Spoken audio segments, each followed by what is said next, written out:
వీటెన్ news కి స్వాగతం. బులెటిన్ల ముందుగా హెడ్లైన్స్ చూద్దాం. చిట్యాల వద్ద మంత్రి ఉత్తమ్ కుమార్ రెడ్డిని అడ్డుకున్న బాల్నేపల్లి చిట్యాల గ్రామస్తులు. ప్రభుత్వ ఆసుపత్రిని ఆకస్మికంగా సందర్శించిన మెదక్ ఎంపీ రఘునందన్ రావు.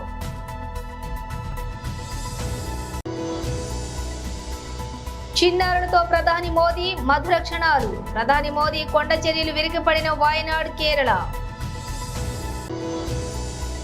ప్రత్యక్ష ప్రసారం ఏఐసిసి ప్రధాన కార్యాలయంలో శ్రీమతి సుప్రియ శ్రీనాథ్ కాంగ్రెస్ పార్టీ బ్రీఫింగ్ హిడెన్స్బర్గ్ నివేదిక. డీటెయిల్స్ చూస్తే నల్గొండ జిల్లా అడవిదేవులపల్లి మండలం చిట్యాల వద్ద మంత్రి ఉత్తమ్ కుమార్ రెడ్డిని అడ్డుకున్న బాల్నేపల్లి చిట్యాల గ్రామస్తులు. తప్పించుకుని పోలీస్ సెక్యూరిటీతో వెళ్లిపోయిన ఉత్తమ్ టైల్ బ్యాండ్ ప్రాజెక్టు నిర్వాసితులకు నష్టపరిహారం తదితర సమస్యలు నెరవేర్చకపోవడంతో ఆగ్రహం.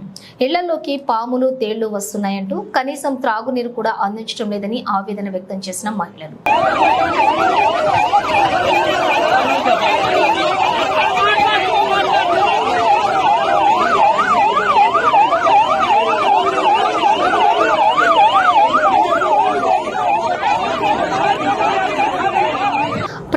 ఆసుపత్రిని ఆకస్మికంగా సందర్శించిన మెదక్ ఎంపీ రఘునందన్ రావు సిద్దిపేట జిల్లా దుబ్బాక ప్రభుత్వ ఆసుపత్రిని సందర్శించి ఆసుపత్రిలో పేషెంట్లతోటి మాట్లాడిన మెదక్ ఎంపీ రఘునందన్ రావు అనంతరం హాస్పిటల్లో ఉన్నటువంటి సమస్యలు వైద్యులను అడిగి తెలుసుకున్నారు. ఆసుపత్రిలో వైద్యుల కొరత ఉందని పేషెంట్లు ఎంపీ దృష్టికి తీసుకురాగా త్వరలోనే పరిష్కరిస్తామని హామీ ఇచ్చారు. ఆసుపత్రిలోని అందుతున్న సేవలపై సంతృప్తి వ్యక్తం చేశారు. ఈ కార్యక్రమంలో ఆసుపత్రి సూపరింటెండెంట్ డాక్టర్ హేమరాజ్ సింగ్, వైద్య సిబ్బంది తదితరులు పాల్గొన్నారు. అంబులెన్స్ అనేది దాన్ని స్టిక్కరింగ్ వేయాలి కదా, మరి మా బొమ్మ పెట్టరు నేను చెప్తున్నాను.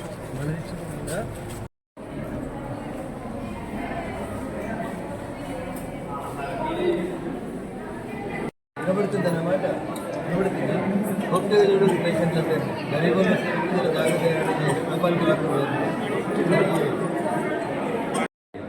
నేను ఎమ్మెల్యే ఉన్నప్పుడు వారానికి ఒకసారి వచ్చేయాలి. ప్రజలందరికీ మీరు ఎంపీకి పంపించాను సార్, తెలిసి అప్పుడప్పుడు రావడానికి ప్రయత్నం చేస్తాను. పేషెంట్స్ అయితే మంచిగా రెస్పాన్స్. ఏం పేరు, ఏం చదువుతున్నావు, చేసుకోవాలి, ఎట్లా ఉన్నది, ఏం వచ్చిందా? సో బిడ్డ మంచిగా ఉండాలంటే వేసి ఉంచాలి. సో ఎండలో పంపాలి, గ్రౌండ్లో పంపాలి, సెల్ఫోన్ ఇచ్చుడు, బిడ్డ నల్ల లేకపోతే నువ్వు ఉండవు వీడు అంటున్నా. మూడు గుర్తిస్తావా అంటే ఏం చేస్తావు, ఏదైతే కష్టం కాకుండా ఉంటుంది.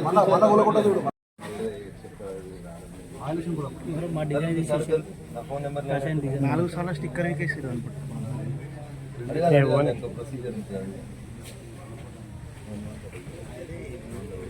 రోజుల తర్వాత దుబ్బాక 100 పడకల ఆసుపత్రిని ఈరోజు ఆకస్మికంగా తనిఖీ చేయడం జరిగింది. పేషెంట్స్ సంఖ్య గణనీయంగా పెరిగింది. ఇది బాధాకరమైనటువంటి విషయం. ఎందుకంటే ఆసుపత్రి బాగుండాలి, కానీ పేషెంట్ల సంఖ్య తక్కువ ఉండాలని కోరుకోవాలి. ఎందుకంటే ప్రజలు సుఖశాంతులతో ఉండాలని కోరుకోవాలి. బట్ సీజనల్ చేంజ్ వల్ల వచ్చినటువంటి వైరల్ ఫీవర్ అనేది బాగా ప్రజల్ని ఇబ్బంది పెడతా ఉంది. దానివల్ల అనేక మంది పేషెంట్లు క్యూ లైన్ లోపల కనబడడం జరిగింది. పేషెంట్ల నుంచి వచ్చినటువంటి డిమాండ్ ఒక ఆర్థోపెడిక్ డాక్టర్ని, ఇంకొంతమంది వైద్యుల సేవలను పెంచమని అడిగినారు. పూర్వ మెదక్ జిల్లాకి సంబంధించినటువంటి మంత్రి, ఆరోగ్య శాఖ మంత్రి గారు ఉన్నారు కాబట్టి త్వరలోనే వారిని కలిసి ఈ ఆసుపత్రి తనిఖీ కోసం వారిని రమ్మని చెప్పి గతంలోనే విజ్ఞప్తి చేశాను. త్వరలోనే వైద్య ఆరోగ్య శాఖ మంత్రి గారిని ఆసుపత్రి తనిఖీ కూడా తీసుకొస్తాం. అప్పుడు సంబంధిత శాఖలకు సంబంధించినటువంటి డాక్టర్ల మంజూరిని కూడా తీసుకొస్తాం. బాగా పనిచేస్తున్నందుకు ఇక్కడ పనిచేస్తున్నటువంటి సిబ్బందిని, డాక్టర్లందరినీ కూడా మనస్ఫూర్తిగా నేను అభినందిస్తూ పేషెంట్లకు ఏం కష్టం రాకుండా కొనసాగించాలని ఈ సందర్భంగా విజ్ఞప్తి చేస్తూ ఉన్నా. వైద్య ఆరోగ్య శాఖ మంత్రి గారికి, రాష్ట్ర ముఖ్యమంత్రి గారికి నాదొక విజ్ఞప్తి. చాలామంది దాతలు తమ సొంత డబ్బులతోటి ఆసుపత్రులు బాగుండాలని, పేషెంట్లకు అసౌకర్యంగా కలగకూడదని చెప్పి అంబులెన్స్లు కొని దాతలు ఇవ్వడం జరిగింది. ఎన్నికల కోడ్ అప్పుడు ఎన్నికల కోడ్ ఉందని చెప్పి ఆ స్టిక్కరింగ్ తీసేసినారు. నేను కూడా సుమారు 50 లక్షల రూపాయలు పెట్టి దుబ్బాక ఆసుపత్రికి ఉపయోగపడాలని చెప్పి ఒక అంబులెన్స్ని ఇచ్చాను. ఆ అంబులెన్స్ ఎక్కడైనా ప్రమాదం జరిగినప్పుడు హాస్పిటల్ పోయే కంటే ముందు కావాల్సినటువంటి మెడికల్ అసిస్టెన్స్కి ఉపయోగపడేటువంటి రీతి లోపల దాన్ని డిజైన్ చేసి ఇచ్చినాం. దానికి కూడా తిరిగి స్టిక్కరింగ్ చేయాలని కోరుకుంటా ఉన్నాం. దాంట్లో పనిచేసేటువంటి సిబ్బందిని అడిగినప్పుడు ప్రతి నెల దాదాపు 150 మంది రోడ్డు ప్రమాదాలలో గాయపడ్డ వాళ్ళని అంబులెన్స్ కాపాడుతుందని చెప్పినప్పుడు నిజంగా కూడా నేను ఐఎమ్ ఫీలింగ్ వెరీ హ్యాపీ. 150 మంది ప్రాణాలను కాపాడేందుకు నేను ఇచ్చినటువంటి ఒక అంబులెన్స్ ఉపయోగపడుతుందంటే నిజంగా నేను గర్వపడుతున్నాను.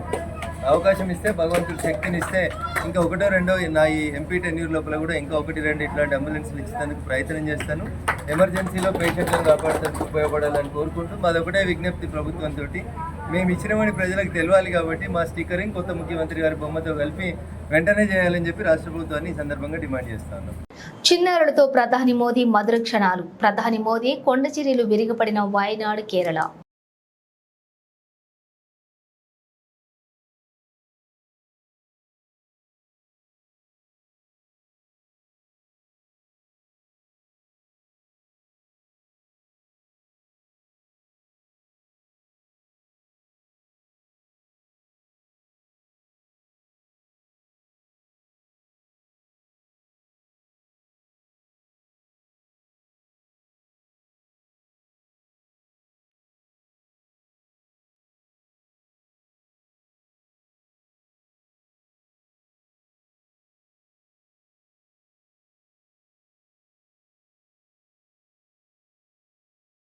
ప్రత్యక్ష ప్రసారం. ఏఐసిసి ప్రధాన కార్యాలయంలో Shrimati Supriya Shrinath Congress party briefing, Hindenburg నివేదిక, ఎస్సీబీఐ.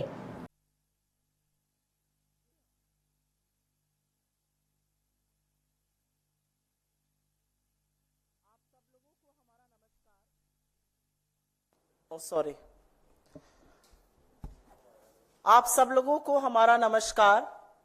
और आज इतवार के दिन आपको आपके घरों से बुलाकर प्रेस वार्ता कर रहे हैं, क्योंकि ये बहुत जरूरी प्रेस वार्ता है और ये प्रेस वार्ता होनी चाहिए। और मुझे ऐसा लगता है कि किसी और लोकतंत्र में अगर ये घटनाएं हुई होती तो सरकारें गिर जाती। मैं पहले आपको एक छोटा सा वाकया सुनाना चाहती हूं, क्योंकि ये जो फाइनेंस के और मार्केट के और ऑफशोर, ये जो फाइनेंस के और मार्केट के और ऑफशोर के और फलाना होल्डिंग के जो मामले होते हैं वो थोड़े पेचीदा से लगते हैं, लेकिन बात बड़ी साफ है, स्पष्ट है और सरल है। एक गांव में डाका पड़ा। डाकुओं ने अंधाधुंध लूट मचाई, खूब लूटा खसोटा, माल इधर से उधर किया। शक था कि लुटेरों के साथ गांव का मुखिया मिला हुआ है, उसकी मिली भगत है। तो लोगों को समझ में नहीं आया वो क्या करें। वो कोतवाल के पास गए। उन्होंने कोतवाल से कहा कि आप जांच कीजिए। तो कोतवाल आनाकानी करने लगा। कोतवाल कभी इधर की बात करे, कभी उधर की बात करे, कहे कुछ सबूत नहीं मिल रहा है। कोतवाल बगले झांकता था। लोग परेशान हो गए। फिर एक दिन सुबह सुबह पता चला कि लूट का माल तो कोतवाल के घर भी जा रहा था। तो एक मुहावरा हमारी तरफ कहा जाता है, जब सैया भय कोतवाल तो डर काहे का। और ऐसी ही कुछ कहानी अडानी महाघोटाले की भी प्रतीत होती है। अडानी महाघोटाला सामने आया, ऑफशोर फंडिंग का मामला सामने आया, स्टॉक मैनिपुलेशन के चार्जेस लगे। हिंडनबर्ग ने चार्ज लगाया कि कैसे ऑफशोर से पैसा आता था, स्टॉक मैनिपुलेशन होता था, कैसे राउंड ट्रिपिंग हो रही थी। ये सारे चार्जेस हिंडनबर्ग ने लगाए। तो इसकी जो जांच है वो market regulator security and exchange board of India SEBI को सौंपी गई, क्योंकि मार्केट का रेगुलेटर मार्केट पर आंख रखने का काम सेबी करता है। पर अब जो हिंडनबर्ग रिसर्च पार्ट 2 का सनसनीखेज खुलासा आया है, उसके मुताबिक सेबी की प्रमुख माधवी बुच और उनके पति धवल बुच उन्हीं ऑब्सक्योर बर्मुडा या मॉरिशस फंड में इन्वेस्टमेंट कर रहे थे, जिनके साथ गौतम अडानी के भाई विनोद अडानी का संबंध था। एक बड़ी फेमस लाइन है, मेरा कातिल ही मेरा मुंसिफ है। यहां पर तो मुंसिफ ही कातिल निकल रहा है। तो जो कोतवाल है जिसको जांच करनी थी, उसका उन्हीं तथाकथित फंड में इन्वेस्टमेंट था इस रिपोर्ट के मुताबिक, जहां पर विनोद अडानी का संबंध था। इस रिपोर्ट में साफ अंकित है कि माधवी बुच का अडानी समूह से संबंधित ऑफशोर फंड में इन्वेस्टमेंट था और सेमी प्रमुख बनने पर उन्होंने अपनी शेयर होल्डिंग अपने पति को ट्रांसफर कर दी। इस रिपोर्ट में लिखा है कि माधवी बुच और धवल बुच ने 5 जून 2015 को सिंगापुर में आईपीई प्लस फंड 1 के साथ एक खाता खोला था। ये आईपीई प्लस फंड 1 अडानी समूह के एक डायरेक्टर ने आईआईएफएल के माध्यम से खोला था। तो बुच दंपति ने खाता खोला सिंगापुर के एक आईपीई प्लस फंड में, जिसका स्थापना अडानी समूह के एक डायरेक्टर ने आईआईएफएल के माध्यम से की। अब यही रिपोर्ट आगे बताती है कि आईआईएफएल ने अपनी एक घोषणा, और ये सारे दस्तावेजों के साथ है, ये सारे दस्तावेज आपके पास ऑलरेडी हैं, चाहिए होंगे तो हम साझा कर देंगे। अब यही रिपोर्ट आगे बताती है कि आईआईएफएल ने अपनी एक घोषणा में बुच दंपति के इन्वेस्टमेंट सोर्स को सैलरी बताया और कुल संपत्ति करीब $10 मिलियन की आंकी गई। 2 तथ्य और बताकर हम इस पर जो राजनीतिक सवाल हैं, जो प्रोबिटी के क्वेश्चंस हैं, जो कॉन्फ्लिक्ट ऑफ इंटरेस्ट के क्वेश्चंस हैं, उस पर जरूर जाएंगे। 2 तथ्य और जानने जरूरी हैं, क्योंकि हिंडनबर्ग रिसर्च की रिपोर्ट में सेबी चेयरपर्सन माधवी बुच के अलावा 2 और एंटिटीज का प्रमुखता से जिक्र है। एक है अगोरा और दूसरा ब्लैकस्टोन। ये दोनों अहम किरदार हैं, नाम याद रखिएगा, अगोरा एंड ब्लैकस्टोन।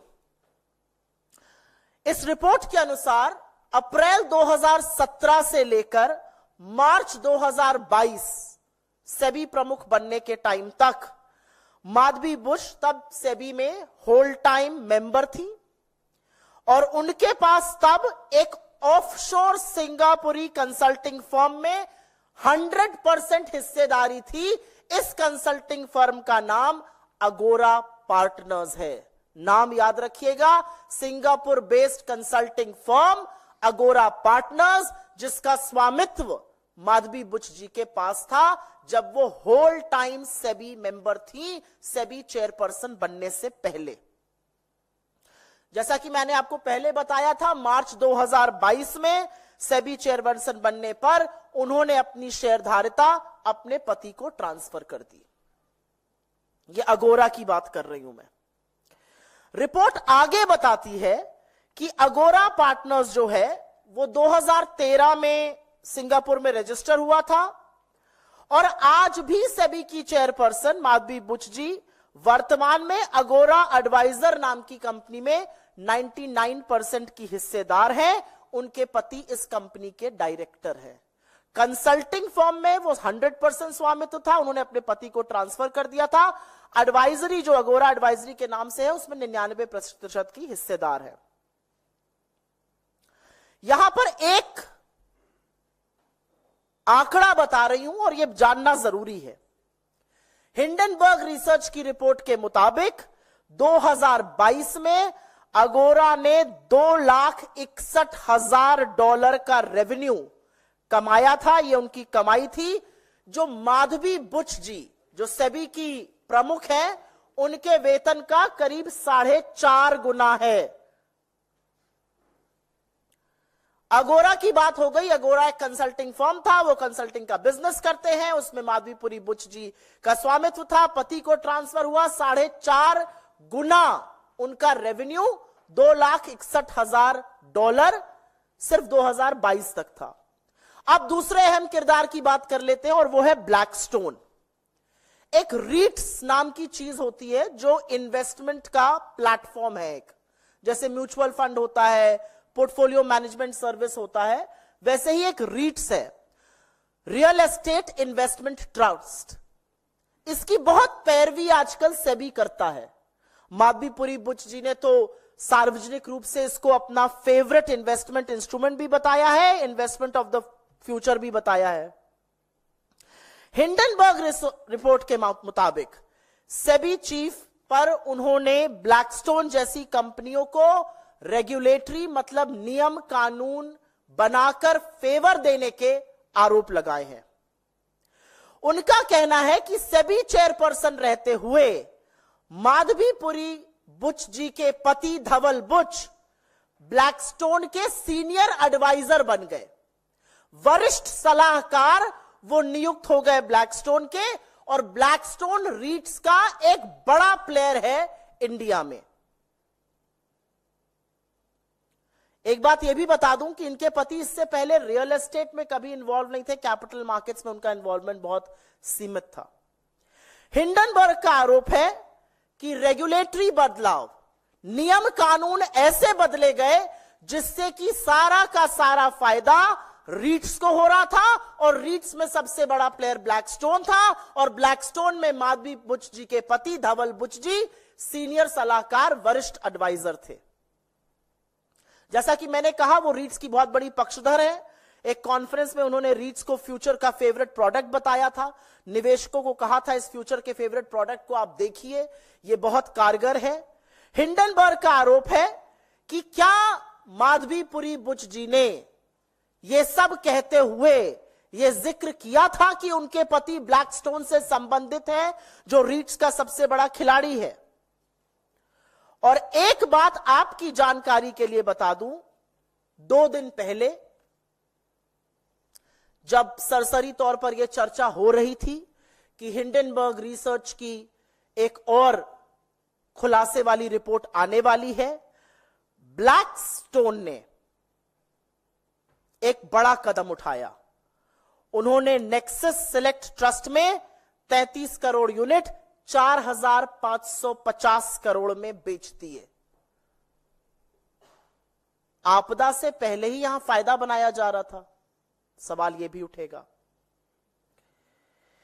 तो अब एक स्वतः सवाल उठता है कि क्या अडानी महाघोटाले की जांच इसलिए नहीं हो रही थी क्योंकि जिसको जांच करनी थी, इस रिपोर्ट के अनुसार, इस रिपोर्ट के मुताबिक वो कहीं ना कहीं उसमें संलग्न थी। उच्चतम न्यायालय बार बार निवेश की जानकारी मांगता था, सेबी बार बार इधर उधर बगले झांकता था। सेबी ने तो यह तक कह दिया था, we have drawn a blank, हमें कुछ मिल ही नहीं रहा है।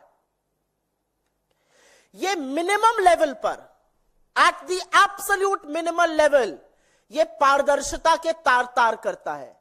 And at the absolute maximum level, ये संभवतः सबसे बड़ी क्रिमिनल कंस्पिरेसी है। एक महाघोटाले की जांच करने वाले संलग्न, और खैर उनकी नियुक्ति करने वालों की अभी हम बात करते हैं। एक बात और साफ है कि इस पूरे खुलासे ने सेबी चीफ, इस देश की सरकार और इस देश के प्रधानमंत्री नरेंद्र मोदी की इंटेग्रिटी को तार तार करके रख दिया है। उनकी कोई इंटेग्रिटी नहीं बची है। उनकी साख, उनकी प्रतिष्ठा, उनकी कर्तव्यनिष्ठा पर जबरदस्त सवाल है। वो कटघरे के घेरे में आज खड़े हुए हैं, और यह पूरा समझ में आता है कि परम मित्र को बचाने के लिए बड़ी साजिश रची गई है। यहां दाल में काला नहीं है, यहां पूरी की पूरी दाल ही काली है। और इससे पहले कि बीजेपी, और वो कर रही है, नाम अडानी का आ रहा है, नाम सेबी का आ रहा है, नाम माधवी बुच का आ रहा है, नाम ब्लैकस्टोन का आ रहा है। बीजेपी को क्या तकलीफ है? वो काहे दंगल में, अखाड़े में उतरकर बचाव पे आ गए? ये कौन सा तिनका है? क्योंकि दाढ़ी में तिनका तो है,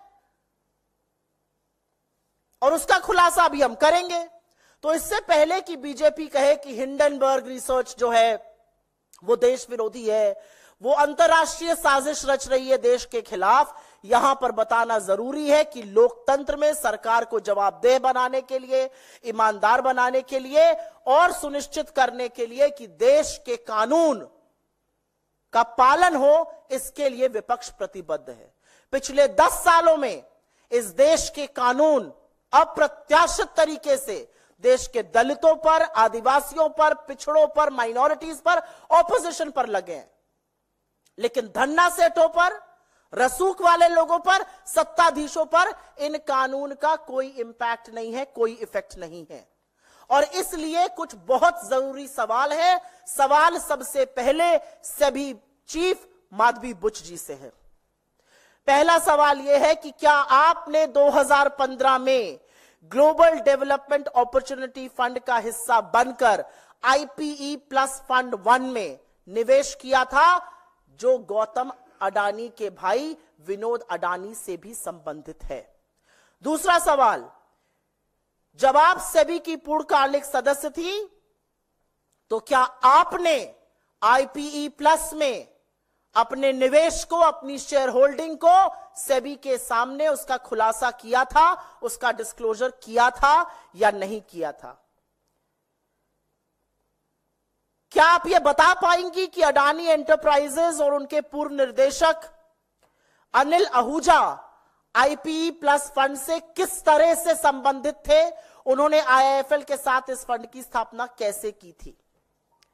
क्या आप यह बता पाएंगी कि जब आप सेबी की पूर्णकालिक निदेशक थीं तो क्या आपने सिंगापुर में एगोरा पार्टनर्स या भारत में एगोरा पार्टनर्स में हिस्सेदारी शेयर आपके थे या नहीं थे?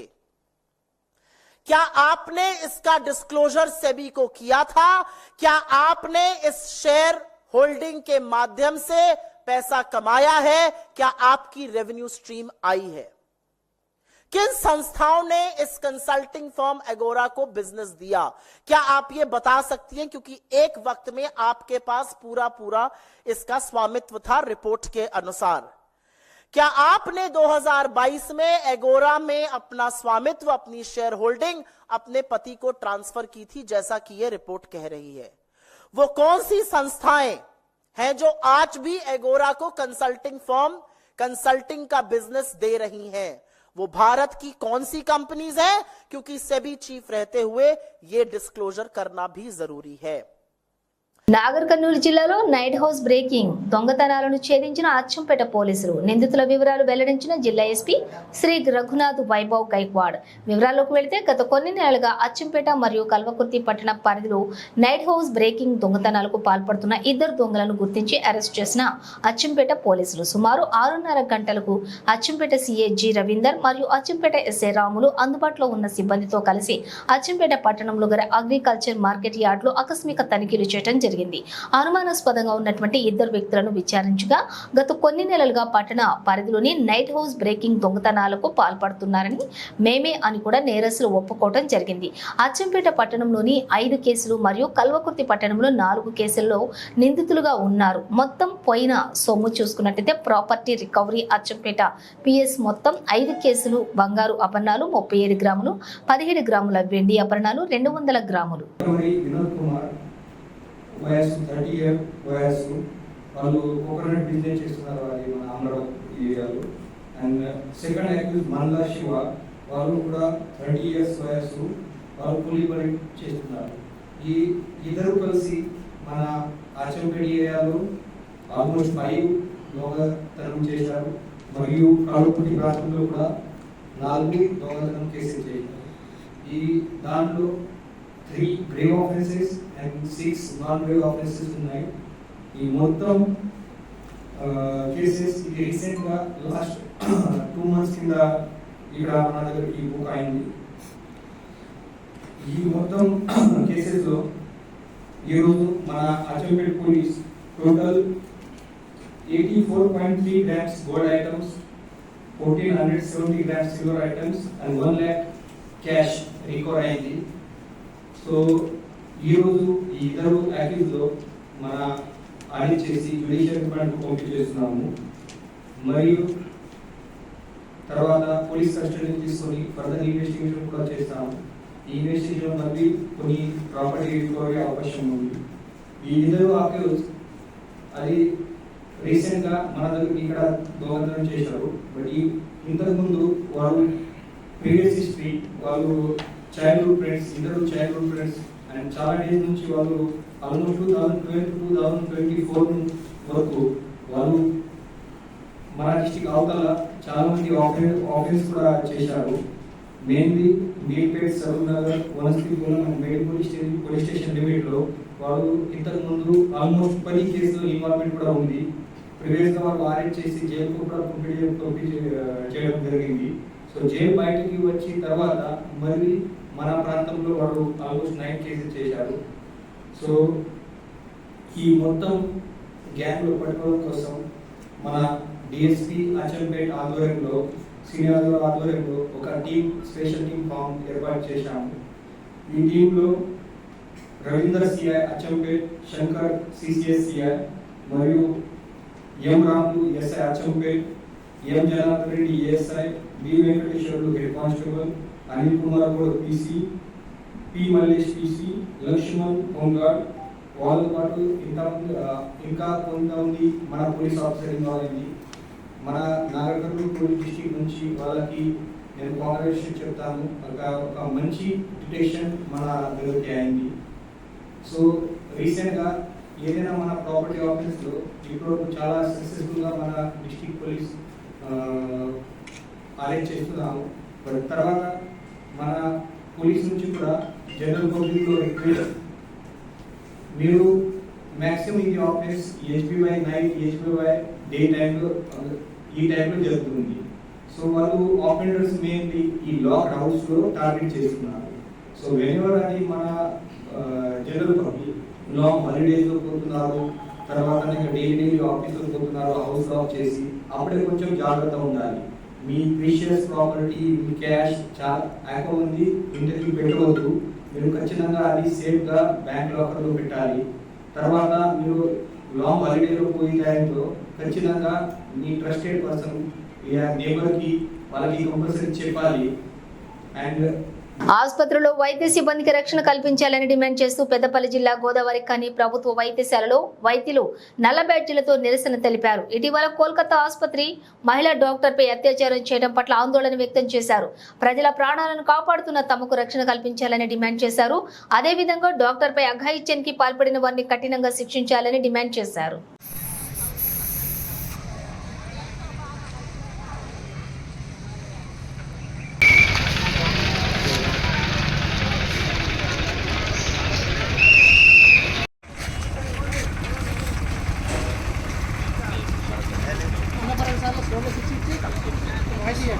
We want justice. We want justice. We want justice. We want justice. We want justice. We want justice. We want justice. We want justice. We want justice. Nashali. Justice. Justice. వైద్య సిబ్బందిపై దౌర్జన్యం నశించాలి. వైద్య సిబ్బందిపై దౌర్జన్యం నశించాలి. రక్షణ కల్పించాలి. వైద్య సిబ్బందికి రక్షణ కల్పించాలి.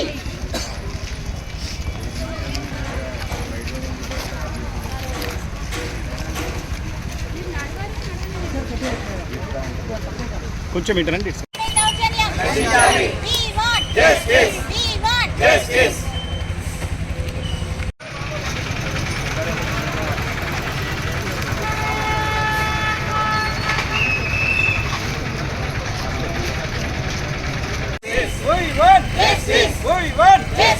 డాక్టర్లకు రక్షణ, డాక్టర్లకు వైద్య సిబ్బందికి రక్షణ, వైద్య సిబ్బందికి రక్షణ కల్పించాలి.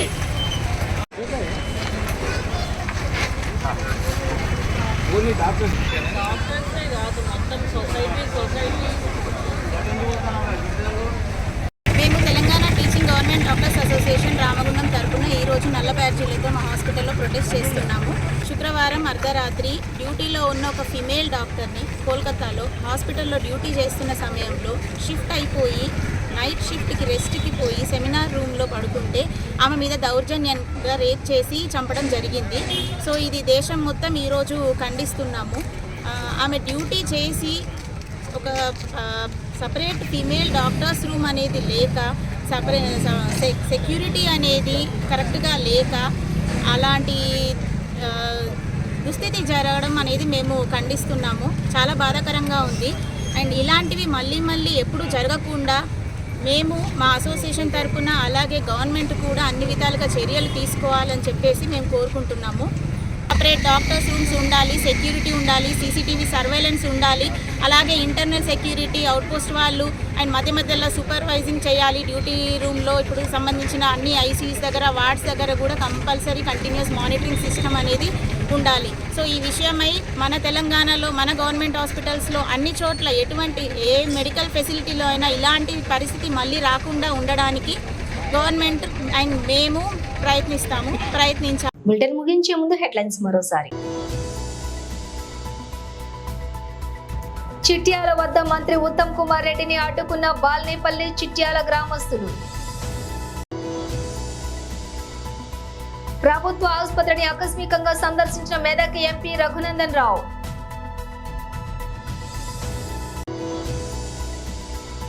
చిన్నారులతో ప్రధాని మోదీ మధుర క్షణాలు. ప్రధాని మోదీ కొండ చర్యలు విరిగిపడిన వాయనాడ్ కేరళ.